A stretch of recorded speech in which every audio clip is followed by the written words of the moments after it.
Good evening, everybody. Welcome to It's a Life Thing with your host, Benita Santillanes. And I'm Madeline Figueroa. Welcome to our first live broadcast in our little home studio in my place. We will be broadcasting from here. Depending on the content that we're going to be giving you, either we'll be here or we're looking to actually go live on location with some of our future clients. Well, not clients, but interviewees. Yes, right? Whatever content we're bringing. Exactly. Yeah. We're launching our Seasoned Citizens series tonight.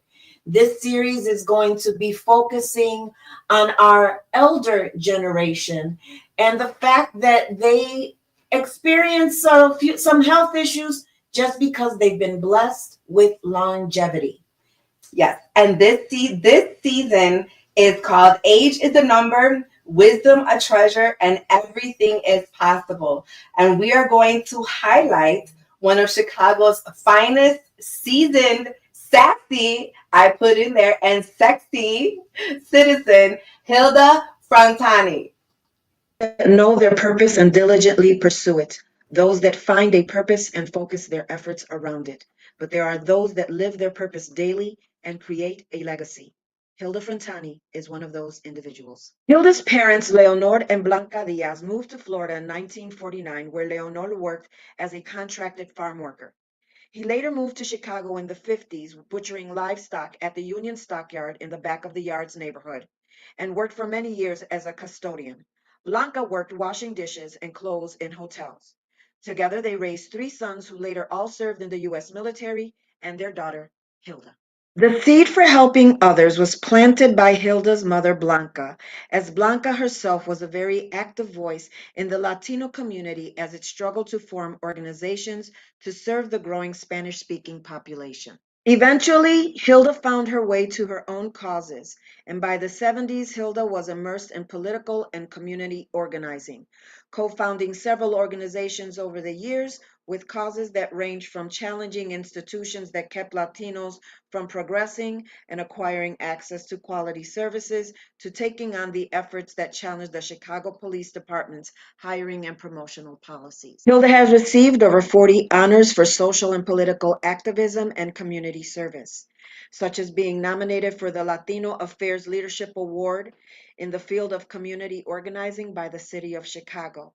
Her story being archived at Hunter's College Center for Puerto Rican Study. The Ricon Family Services naming one of its facilities the Hilda Frontany Women's Center. As the very proud mom of 6 children, grandmother to 18, and great-grandmother to 2 and counting, Hilda is still driven to be independent and self-sustaining. And as most women with family, life, and adult responsibilities, she has put herself at the bottom of the priority list. As we meet this amazing woman who has blessed the Chicago Hispanic community with a legacy of service, we're going to take you on her life's journey and share what sacrifices brought what health challenges and how, in spite of it all, she emphatically says, I'm not done yet. I'm just getting started. We're back. And welcome our guest, Hilda Frontany. How are you today? I am doing fine. Thank you for this invitation. Of course, when we started talking about seasoned citizens, you were the first one. We said simultaneously, Hilda, we have to have her on. So we are so glad to have you. Yeah. We just want to let everybody know I'm not being disrespectful to Hilda. The studio is right here. So if you see me turning away, I'm just running things over here so things can be smooth. So back to the show. Yes. So Hilda, in our intro package, we mentioned about your mom and introduced you to helping others philosophy. And tell us a little bit about that.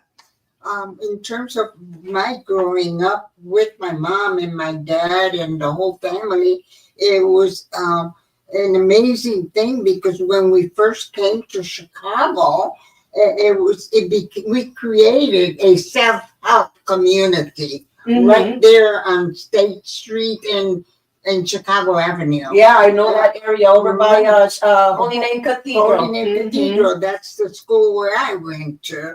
and we all got baptized or got married there. Mm-hmm. So we created this self-help community. And the only way that we could make it work was if a family needed help. My mother was there saying, this family needs help, or this Mm-hmm. other help need. This is what they need, and everybody pulled their resources to help that family. Together. It was a community thing. It was a It wasn't, community. yeah. Grassroots. Which is what we need right now. We need a lot more of the community helping each other. Yeah, definitely grassroots. And you mentioned when we met for lunch that there was two life-changing experiences that impacted your life in relation to you getting involved in the community. One you mentioned about the armored truck, and the other one was a theater performance. Yes. Well, the armored truck was one where we were on Sheffield and Belmont, and there was a big store there, Mm-hmm. and the armored truck came, and there was a little boy who used to go inside and help families with their groceries into their cars and all of that. Mm-hmm. I guess the armored truck driver got bored or something and started using his gun from the inside and shot the little boy. Wow. And so at that time, we had to make a decision if we're going to be involved as an organization, because Yeah. I was at that time with the Lakeview Latin American. So you Coalition. saw this happening. We saw that happening Wow. in terms of what we needed to do in terms of organizing. Yeah. Right. And one of the things that we said was, we're going to make sure that there's justice for that family. Absolutely. Absolutely. Absolutely. Now, when we had that conversation, you talked about you went after it in a couple of different approaches. I know you said first it was going after the armored truck for the company for one thing, and then you even took on the police department. Talk about both of those instances. Well, one of the things that happened that was with the armored truck, we found out that there was no psychological exam being done for them when they got hired. There was no armed training Wow. for them at all. And then so we tackled that one. Uh-huh. Then when we started to do the organizing, Mhm. and they were saying, oh no, it's going to be involuntary manslaughter. And we're like, involuntary manslaughter? It was Right. manslaughter. Slaughter. Exactly. And so then we started organizing, and we would go to the courtroom. So we were using the courtroom, and we would invite the whole community to come to the courtroom and get into a circle. And then inside the circle, then we would have actors inside. Oh, okay. And so we did guerrilla theater in the center. Really? Amazing. Amazing. And if anybody wanted to come to speak with any of the people within the circle, they had to join the circle too. And I remember that one of the things that was, they threatened us that if we do not clear or bring the leadership upstairs, they would be all arrested. And so, of course, we said, we're all together. Hilda's like, arrest me. Arrest me. I don't care. Exactly. No, it got better, because then people in the community, like my mother and Michael Pendo's old mother, they got involved, and they're like, oh no, we can't allow this. We got to go down there too and throw. They were going to turn themselves in to be arrested too. Wow. Wow. That's when everybody would stick together.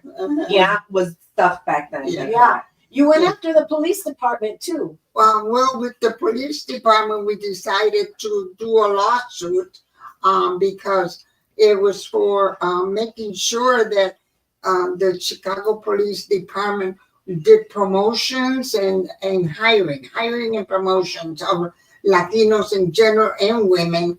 And so then we had to follow up on that lawsuit. And once we followed up on that, I decided, well, let me test it. So I myself, Of course, have to test it. I then decided that I was going in and applied to become a Chicago police officer because I wanted to go through the process. And so we went through the whole process to find out what was the like psychological exams all about? What was the physical exam all about? Why was it so many Latinos being rejected? And it was because it, simple things, simple things. Yeah. The psychologist would look at me or you if you were the candidate, and if you don't look at them straight in the face, it's like you're hiding something. Got it. Okay? Got it. So it was more of a education to the candidate Yes. to know how to Yeah. handle the interview process at all of the phases. Yes. Good idea. Yeah. Now, how old were you during this time frame? Like, what era was Hilda Yeah. Frontany in? I was on my 30, 25, Yeah. 30. Okay, just keep it Wow. track. You can. Wow. So you shared Young and innocent. Young, innocent. I find that hard to believe. So you shared, what was the picture? Oh, the health issues. Oh, Yeah. the health issues. Yeah. See, we're live, so we're like, Yeah. we're getting used to the studio and stuff. So So- it's just us here working. So Yeah, make a mental note. So that first part was until 25 or 30. So now we're gonna show a diagram that she gave us at lunch that was amazing. it's so And for good. all of our elders or anybody in general, take a look at this. It is something simple, but it's very visual. So go ahead while Yeah. I bring it up. So you shared this picture with us to highlight all the health conditions that you faced over the years. So they're seeing it now. What and when was your first health scare reality and your reality check about that? The big one was when I had a ruptured aorta. Wow. And that they had to do a dissection, and I am very lucky that I am alive to talk about it because with a ruptured aorta, remember Three's Company? Yeah. That's what killed them. Wow. And I was able John Ritter. Yeah. Ritter. Yeah. And back then they didn't know so much about what a ruptured aorta symptoms were like. So then I became part of a study at the University of Illinois. And sometimes I had 8 to 10 students just asking questions about what was all that about, Wow. you know. And so that was one. Then little much later, you know, I'm at work, minding my own business as usual.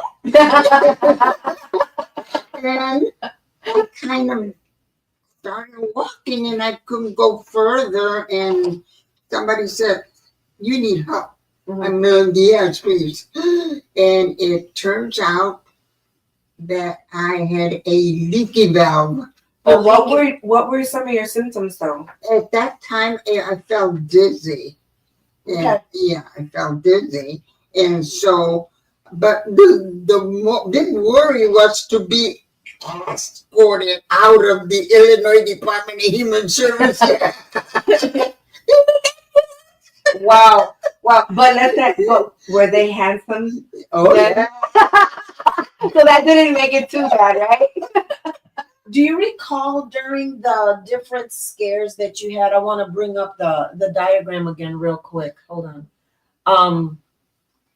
Here, that goes side by side. Oh, perfect. Yeah. Do you remember during the different times, since you're so busy and you're such an activist and in the community so much, plus you had your kids, did you remember or even register any extenuating circumstances, any additional stresses that you were going through that might have led to this, or was it diet related? In retrospect, what do you think some of those things I were? never realized that I had a problem with blood pressure. Wow. Oh. And that's what caused it. It was like Uh-huh. it was like a rupture. It happened all of a sudden.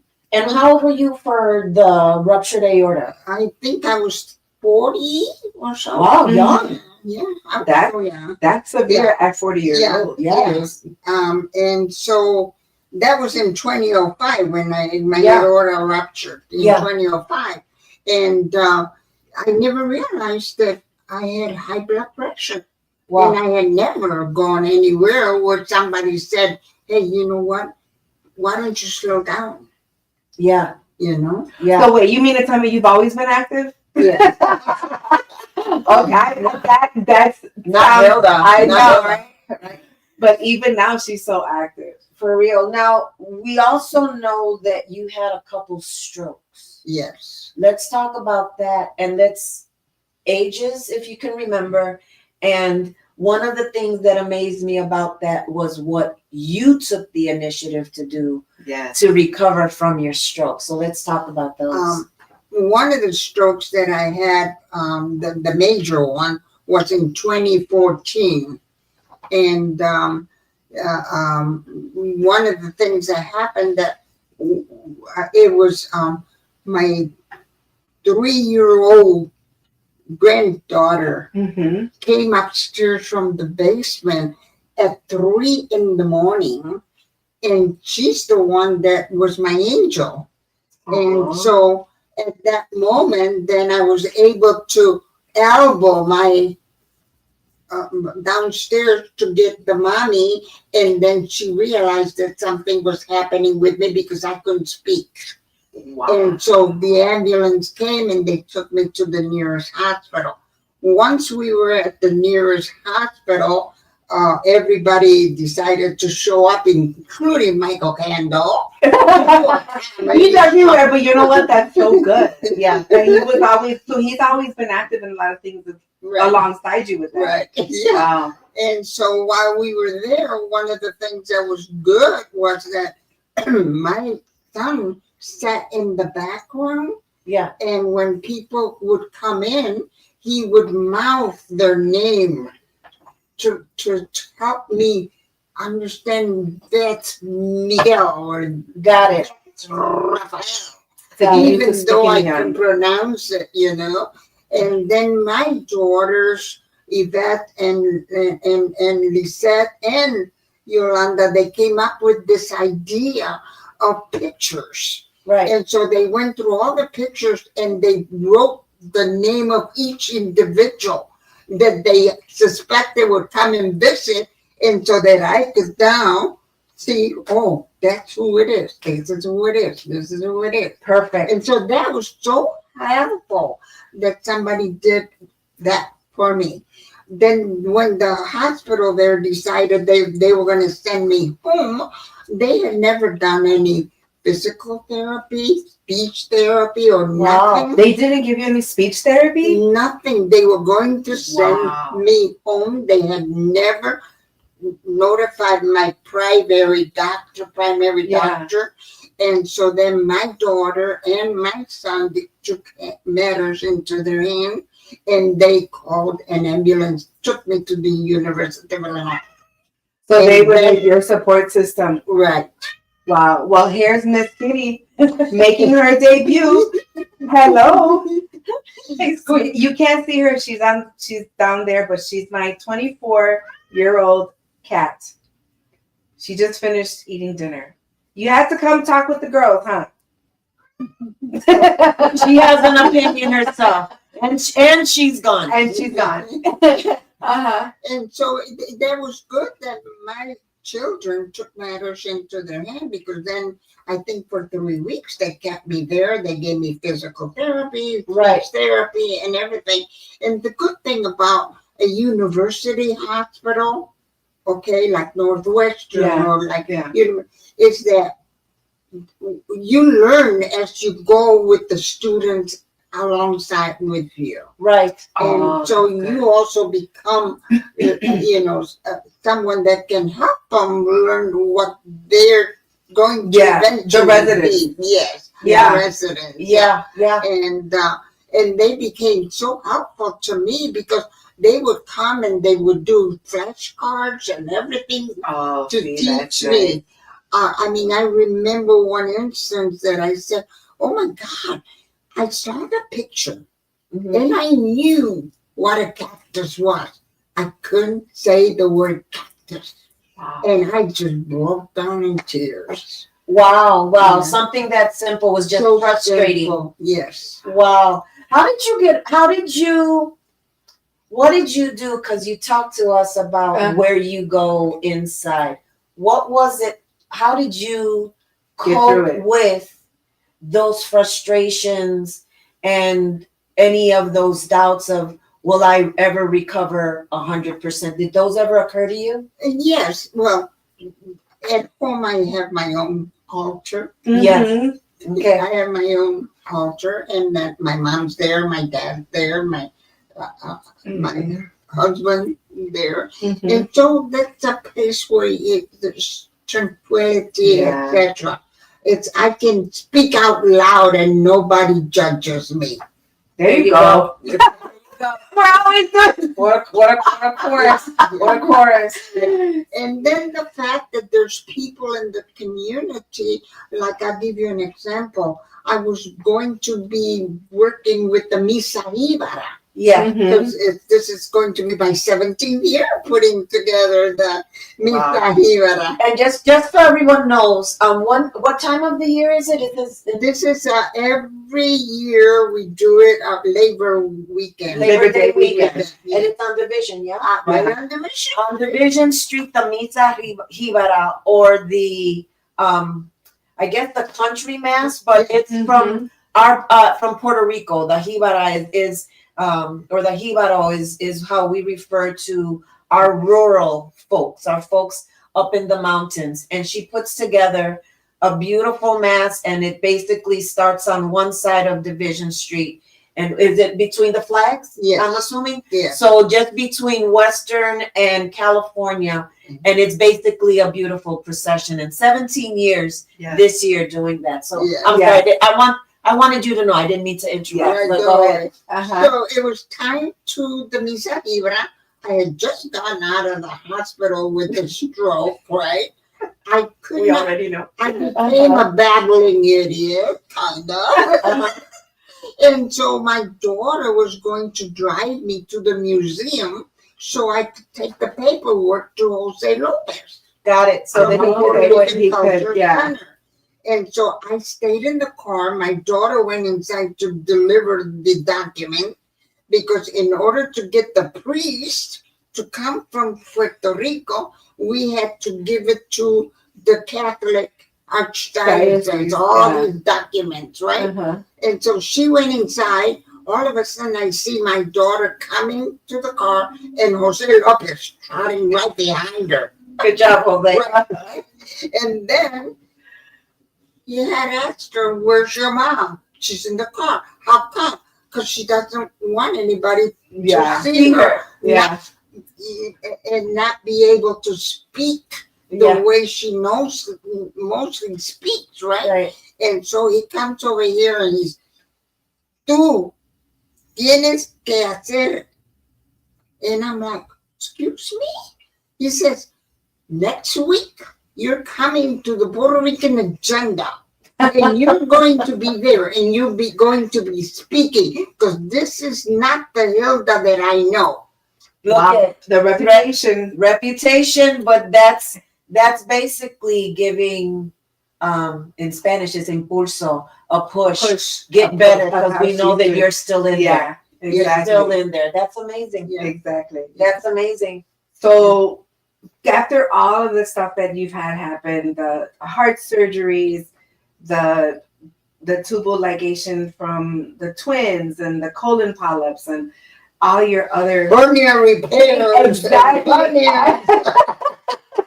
You've been through a lot, but you look amazing. Thank you. So what did you do to better your health personally? I started going to the diabetes center on Division Street to learn more about those diseases. Mm-hmm. Uh, Also looking into the whole thing with the high blood pressure, Yeah. because that's what caused a lot of the other things that Mm-hmm. happened. And and then I joined support groups through the University of Illinois. Mm-hmm. That was very helpful.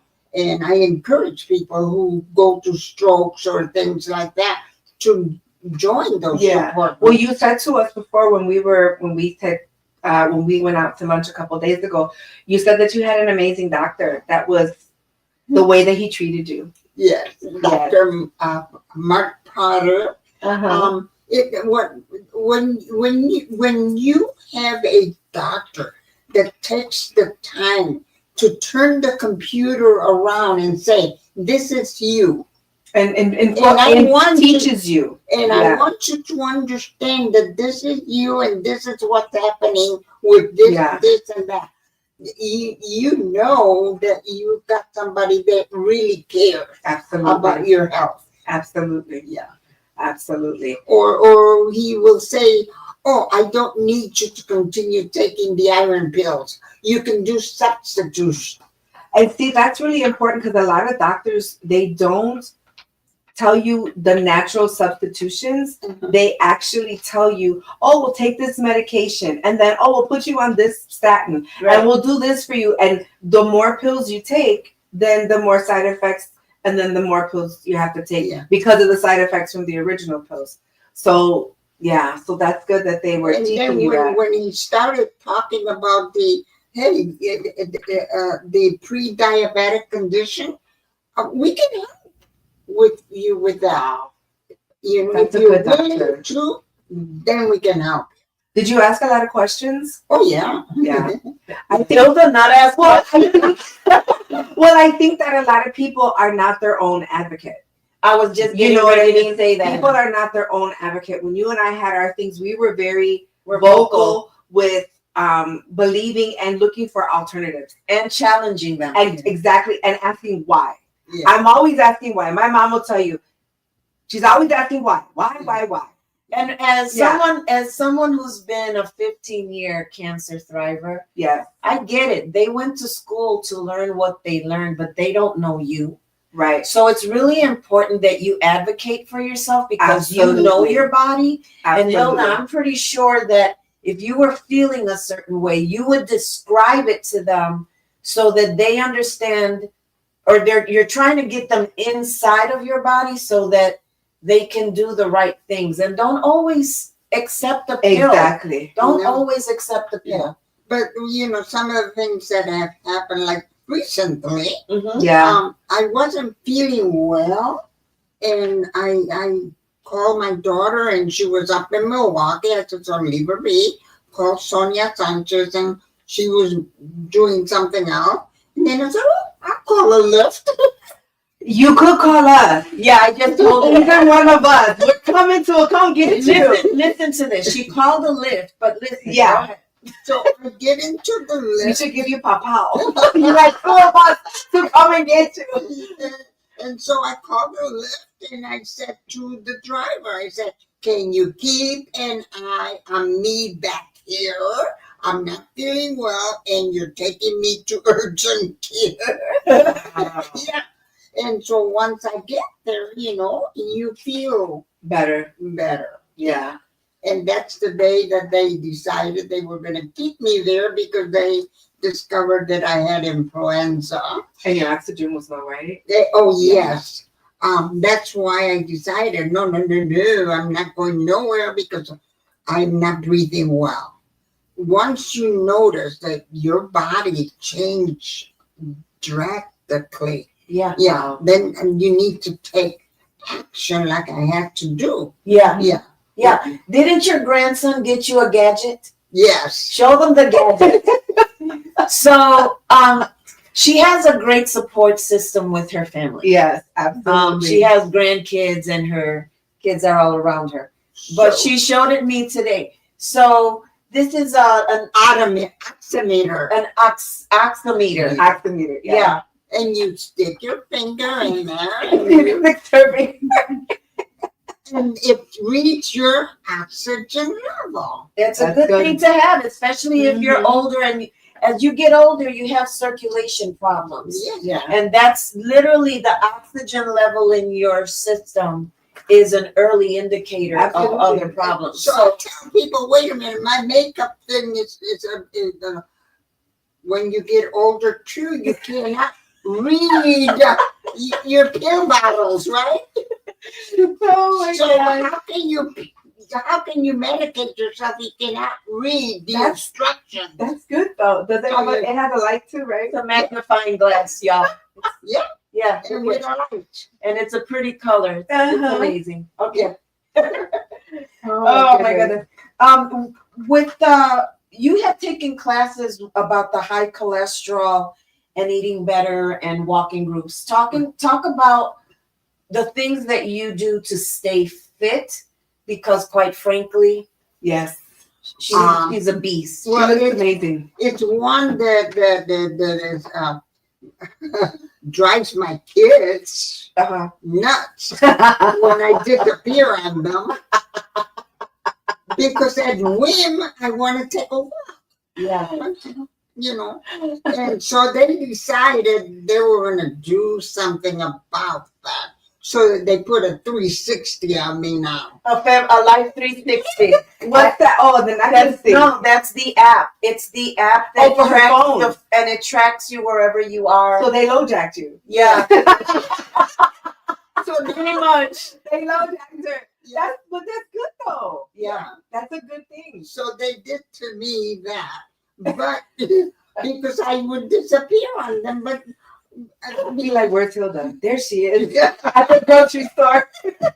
Uh-huh. because I love to take walks at whim. I like to take my walks at whim, you know, and so that's what they did to me. Yeah. But you know what? That's because they love you. Exactly. Real quick, we want to say hi to Pamela Lorvig. She says, That's she my loves- mom. That's mom. She loves all of us. We love you back, We Pamela. love you back. I'm gonna have to low jack you, Mom, because I can't find you sometimes. Yeah. And just to let you know, Pam, thanks for commenting. Guys, Yes. comment, ask her questions. We've got her right here. Yeah. If you have any questions, I'm watching for them. So Yes. send us some questions. What advice, Hilda Frontany, the most seasoned citizen? Yes. We said that she was real sazon because she's Latina. What? Talk to them and tell them what advice, as a seasoned citizen, what self-care do you really think that you guys should focus on? Yeah. Well, for me, it's my daily walk. That's extremely important. My daily walk. Making sure that I do follow what the diet tells me in terms to have health, healthy Mm-hmm. meals, and to try to do it on a timely basis too. That's good. Right. On a timely basis, and to make sure that I stay active, Mm-hmm. and not only physically active. I text myself all the time. Okay. Really? That's right. Yeah. How? How many times were you think? Yeah. I mean, like, I everybody knows that. Oh, wait a minute. The only way for me to be able to call somebody now is if you open the phone and you Yeah. do this, right? Right. No, I want to be able to memorize those numbers. Oh, like back in the day. Back in the day. I don't do that. I just I do. scroll through all my I things. do. But I still remember my phone number from my first apartment. Yeah. As a matter of fact, Doesn't do you any good. I know. Like, I used to memorize the license numbers of the kids. that's interesting. Yeah, just for the heck of it. Yeah. Like for Yolanda, I know now that her car begins with EV. You know, Yeah. I'll get the rest of that eventually. Yeah. Yeah. Well, that's good because she won't get into any strangers' cars. Yeah. No stranger danger. No stranger danger. Although she calls Lyft. That's just that is true. So But doing then I do a lot of the landscape thing on the phone. Yeah. I do I do work a lot on my phone, and my daughter always says, "Well, how can you just do the audio on it?" Yeah. And I said, "No, because I need to be able to spell it myself." Yeah. Right. Yes. Right. To Right. spell it myself. Well, you're always so active. I mean, the amount of events that this woman is Oh my planning goodness. simultaneously, that alone keeps her brain active. Yeah. So, Yeah. so you got a question? So we've talked about this before. What is your favorite life quote that you live by?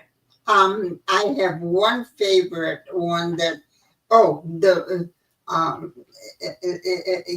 enjoy life is one that I wear on my T-shirt, and my kids buy my T-shirts. Enjoy life. That's one. But in terms of my quote, it's Eleanor Roosevelt, and I look at the whole thing that no one can make me feel inferior without making I fun. love that quote. I love that quote. And then I have the one about Emiliano Zapata, which is the one that says that I'd rather Mm-hmm. die on my feet than be on my knees forever. You know, That's begging. right. That's deep. Yeah. I love that right. quote. I Yeah. love that quote. Yeah. You've built an amazing family. Yes. You have 6 children, 18 grandchildren, and 2 great grandchildren and counting. Mhm. Yeah. How do they inspire you? Oh my goodness. It's the lifeblood that you know, Keep it's you the young. energy. Yes. It's the energy Yes. that comes Yes. from them, you know. Yes. And you can't say that they're all the same, because Yeah. they're not. You're different. They're so different, you know. They're different. That's a blessing. That's a blessing personalities. to Yeah. have so many children, grandchildren, and great grandchildren. Yes. It's Yeah. amazing. So I have 4 great grandchildren to be born in within a few months. 4. 4 more greats. So that will put you up to 6. 6 to 10 now. 10. Oh, Yeah, great grandchildren.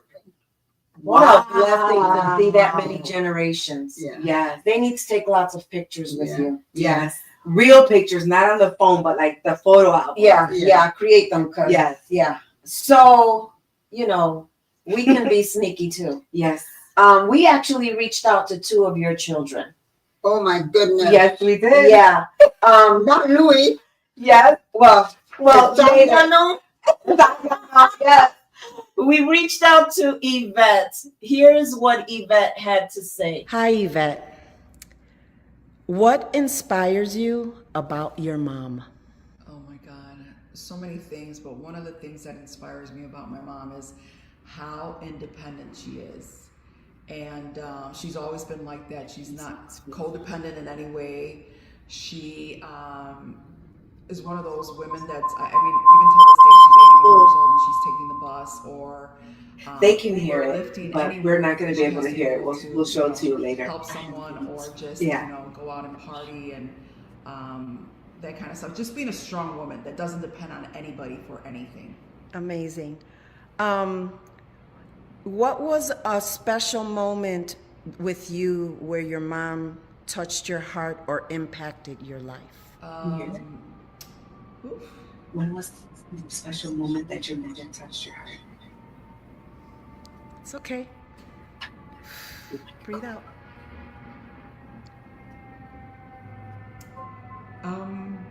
I was probably going through one of the worst times of my life, where to this day I regret. And my mother was there for me. She sat next to me. We didn't even look at each other, talk or anything. And she knew how I was feeling. And then all of a sudden, she looked my way. I It looked was her when way. she thought I was gonna die. Just by her It grabbing was my something she was hand, so you know, it was so like So everything reassuring, everything's going to be okay. And that was the one moment, just her eye contact, just she didn't have to say anything. It just showed in her eyes and her face, and just by holding my hand the way she did. Amazing. Oh, It's okay. She's a magnificent woman, and moms are moms. I don't cry, so this is like, ah. That's good. Well, she'll get to see that. What is a life lesson that you feel that she's given you? Okay. So my mother used to do hair, and this is like we were talking about. My mom used to do hair in our living room to an exclusive clientele where, they would walk in. They were performers, so my mom would do their wigs and do their makeup, and I would just sit there in awe, like, wow, she's transforming this man into this beautiful woman. And I think that's where my career started, and so I started mimicking her and just like, getting into fashion at such a young age. I think I was 6 years old or something. And then actually one of her best friends, that her daughter had really long one-length hair, because of seeing my mom doing this, I took her in the closet and I took one of my mom's scissors from her sewing kit, and I cut my friend's hair, her best friend's daughter's hair, into a bob with short bangs. Like the bangs were about this short, and then her hair was this short. Your first professional haircut? Yes, her mother was going to kill me, but my mom was like kind of proud of me, looking at me like, wow, that's pretty damn cool. But she had to pretend like she was mad at me because her best friend's mother was pissed off, or the her best friend was mad. So what message do you want to give your mom? my mom. Well, You're talking to her. yeah. Mommy, I love you. Thank you for being so supportive in every single way. Thank you for creating us as strong women that, one of the things is being dependent on everybody. I am so glad that you made us into these strong women, especially being a single parent. What you have given us, it's like I instill in my kids, and I hope they instill it in their kids, whether they're females or males, whatever. I want them to be just as strong as you are in any situation, that you always figure out solutions, and you're always so positive about it. It just, I love you, Mommy. I love you, Mommy. Mm-hmm.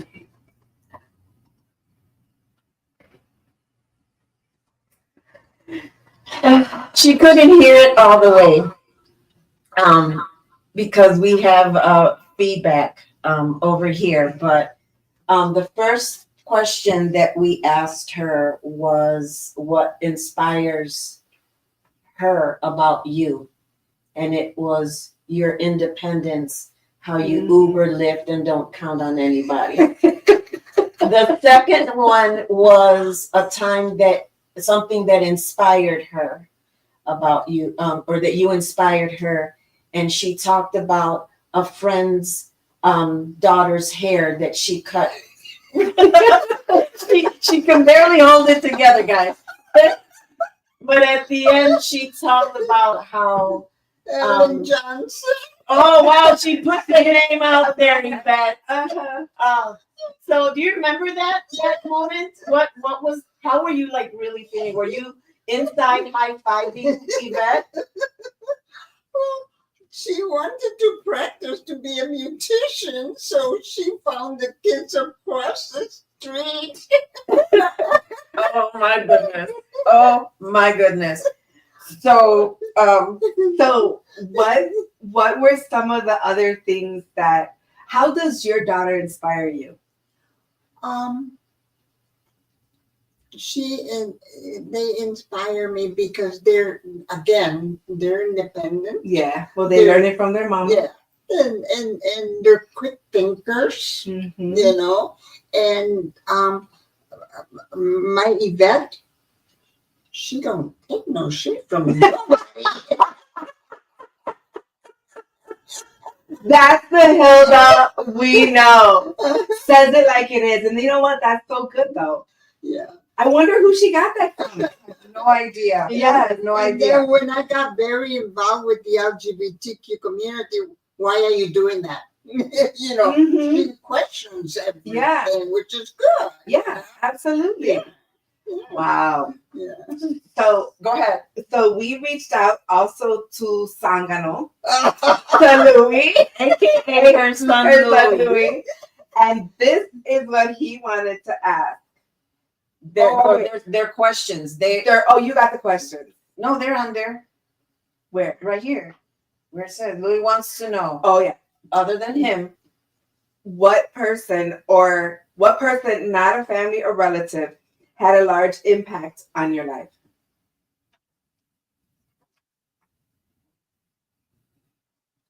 That's a good question. That It was, is. yeah.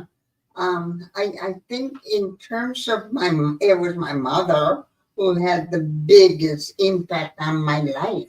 I mean, she took me everywhere, taught me all the whole thing about inside organizing inside the church. Wow. I mean, she questioned the church. Yeah. And I am glad that she did that because I learned from her that you ask to be you question. You just blindly do not say, "Oh, the priest said so." So, but aside from mom, who else? And it doesn't have to be someone you know. Maybe of a figure, like an important historical figure. Yeah. Who else inspired you? What? In terms of the readings, Whatever. Luisa Capetillo is somebody that inspired me when I learned about her story, going from Puerto Rico to New York and doing union organizing, going all the way to Cuba and doing the type of organizing that she did that to open doors, teaching the women how to read. That was so important and impactful in my life when I said, but then mostly I remember her because she's the one that taught us how to wear pants. What was her name? Luisa Capetillo. Luisa Capetillo. Remember that. Write that down. Mm-hmm. So the It's a Life Thing team does not want to air this particular question from Louis because we have the biggest respect for Hilda. However, he said that you will laugh when you read it. It's up to you if you want to read it out loud or answer. Or if you answer, just say the answer and let them wonder exactly what he asked. I don't have the question. Yeah, it's on the back. It's the very last page of your thing here. This is what happens when we go live. Oh, here's the question. Yes, just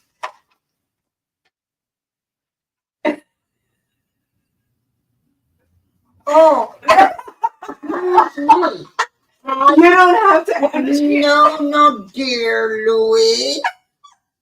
Dear Louis, I've only had 3. I don't count all the others because 2 died on me and the 3rd one got away.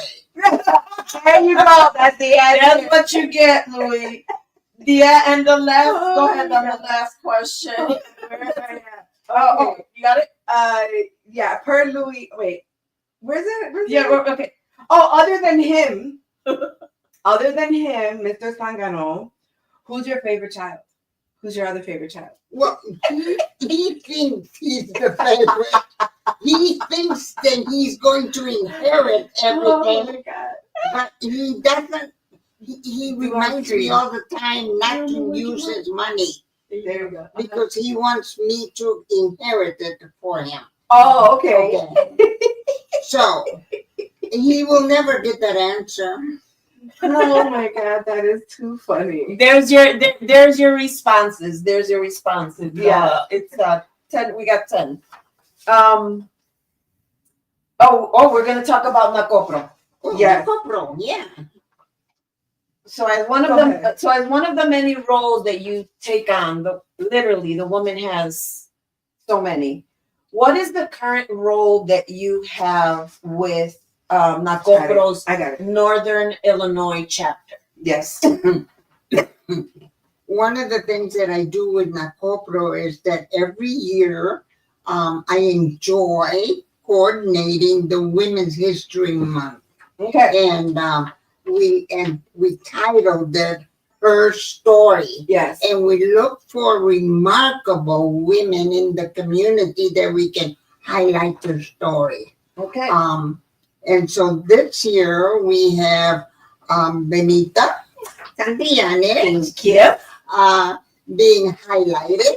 Then we also have Maritza Ocasio, Mhm. a young woman who became a survivor of domestic violence. And then we also have Millie Burgos. And Millie Burgos lost her 18-year-old child to Yeah. gun violence. And That was. yeah, it's a sad story of all three, Mhm. but they look at it as a positive, Yes. because Absolutely. there is a purpose and there's a challenge behind everything that they do now. Mhm. And I'm gonna be your MC. Yes. My girl right here is going to be the MC for it. It's when is it? March? It's March 22nd, and it's going to be at Lama, 3519 West Fullerton Avenue in Mhm. Chicago. And Madeline is going to be our MC, and I am riding the runner show for her. And just so that you know, I've got the prices there. So $40 gets you in the door, Mhm. gives you an amazing brunch, and gives you the opportunity to listen to the speakers. And then the other prices that are listed there are sponsorship options. So go ahead. I need to mention that that this is the first time ever after I've been doing this Women's History Month, where I was able to reach out to the Cook County Commissioners and get them to do a resolution on behalf of each of the remarkable women. Yes. And tomorrow, and all the three women are going to be presented to their respective commissioner downtown during the board meeting of the 17 Cook County Commissioners. It's funny because when you told me about that, I didn't know what a resolution was. And that's when I had to ask you what it was. And it was really being recognized for what you're doing and telling your story. So I appreciate that you always fight for us and push us to be recognized. And I just want to say thank you for that, because you've done that for so many people. I mean, I'm sure everybody watching can be like, tell a story about Hilda where you have supported us. So I just want to say thank you. You're welcome. Thank you so much. Thank you so much. So now going to the future, you've accomplished so much in your 81 years here on Earth. Is there anything that you haven't done that you want to do? I would like to continue a winning streak in terms of the candidates that I choose. There you go. Because Sonia Sanchez Galarza from Aspira of Illinois, she credits me for being the only person that she goes and says, okay, so who are we going to support this time? And every time that I said, support so-and-so, so-and-so, and so-so, they have won. So I'm on a winning streak. There you go. There you go. What's left for Hilda Frontany? Yeah. What's left? Yes. I just want to be able to enjoy life with my children. And even the zángano? Even the zángano, yeah. We love you. We love you. And take a few trips. Oh, where would you want to go? Well, I want to visit the 4 children that I have to Mhm. raise, and they're in Shalimar, Florida. Okay. I want to be able to go Abilene, Texas, to Ooh, see nice. the twins that The greats. I have great grandchildren, and I became their foster parent. And now they're doing quite well. They're 8 years old. So I want to go Wow. to Abilene, Texas. Awesome. So now I have to get a real ID again. Oh, that's by is it October? Yeah, No. you need to get a real ID. Yeah. By Yeah. October of this year. Yeah. Unless you have an active passport. I don't have that. Well, we must work on that so we can go somewhere. We need to go on vacation. Yes. Go ahead. No, you got go ahead. that's you. Okay. So let me ask you, what did you take away from today's discussion? That I'm sitting with 2 amazing women. I'm Aww. sitting with 2 amazing women who've gone through your own challenges, and that you have used your own challenges with a purpose to educate people. Okay, that's correct. I mean, you yourself that get on stage and make fun of yourself Yeah. in order to educate people about amputations. You I know? should have brought the leg and been Yeah. like, no. Yeah. Yeah. Or yourself, lose your. It doesn't mean that you lose your boobs, but you didn't lose your sense of humor. That's right. Got me. That's right. Did I read you right? Yes. You read me right. Oh, Yes, you read me right. You sure did. What did you take away from today's episode? Man, it's like meeting you ever since I met you that first time when I took the comedy class with Gwen La Roca. And after she came up to me, she's like, I'm hiring you and you're going to talk at the Puerto Rican women's, what was it? Puerto Rican women's event that you were doing. And she goes, and I'm going to pay you. I'm like, you're going to pay me? You're going to, Y'all don't understand. Money is money. You don't understand. Rare. Yes, and that was, I just did a comedy class and did that. But ever since then, you have always supported me and you have always just advocated for that. And I see you at your age, and I've always said age is just a number because it truly is. It is, And you live that. It's the mentality. And when I grow up, I want to be like you. I want to have that zeal and that zest and that fervor for life and that stubbornness that you have, which is great because it shows power. Mhm. It shows that you're not going to take, like you said, shit from nobody. And I don't apologize for saying it because that's her words. I'm just repeating it. But it's true. And that's what I take away from it. My mom is the same way. My mom is in her 70s and she's out there. She's got a busier schedule than me. And I think that your generation is like that. They're very strong minded. Yeah. So I take that away. I take just what you've done. I need to do more. I want to do more. Yeah. And you, Maddie, what'd you take away? Well, for those of you that don't know, this is a full circle moment for me with Hilda. Yeah. Back when I was about 5 or 6 years old, Hilda helped my dad get a job at Stuart Warner. So if you know Stuart Warner, you know Stuart Warner, Diversey and Walcott. And then later on, my mom was also able to work there. And that was when Hilda Frontany's name first entered my life. Fast forward 20, 30 years, she's constantly been in the background of the Hispanic community. And then here we are on a podcast with Hilda Frontany as one of our guests. And she's looking to us to bring messages out to the masses. So for me, it is to always strive for those things that you believe in. Yeah. Fight for what you believe in and don't keep your mouth shut. If of the quotes that you gave us today, the one of "I'd rather die on my feet than to die on my knees," giving today's climate, it resonates more with me. Yeah. Social injustice, social causes is big for me. It always has been, and I think subliminally there's been a Hilda Frontany influence in there. So thank you so much for being a guest on our show, being a pillar of the Hispanic community in Chicago, both on the north and south sides. So if you don't know Hilda, now you know Hilda.